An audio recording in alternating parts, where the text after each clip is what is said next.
Hey, Chuck Browning here, and we're with you at a renovation, a concrete pool renovation. And today is the scratch coat day. So we'll look at it now. So this pool has been plastered 2 times already. So this is the 3rd coat. And you can see from the colors of the chipped floor that the black floor was the original color. It was a deep gray. And the little bit of white you see was the 2nd coat. So the 2nd coat was put on without a scratch coat, and it was hollow. The whole point of a scratch coat is to coat over the plaster and give the new 2nd plaster an opportunity to adhere. It gives it an opportunity to grab hold, whereas plaster by itself doesn't make a good matrix for the new plaster to bond to. So the original plaster did well, and when it timed out, they put a 2nd plaster coat on. It was the white color you see, and then predominantly most of that ended up being chipped off.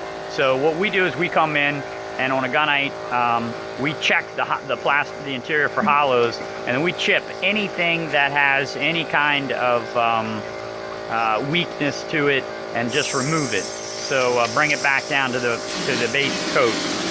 And now the guys are using a hopper gun and putting on this scratch coat, which is going to give us a nice bonding platform for the new interior. We're going to do a pebble fina here, which is a nice quality finish for an in-ground pool. It should give the pool a lot of life. So another quick look back here. It's a pretty straightforward process. It's a sandy mix, and the sand gives that matrix that the plaster now can hold onto and grab to. So it really makes for a durable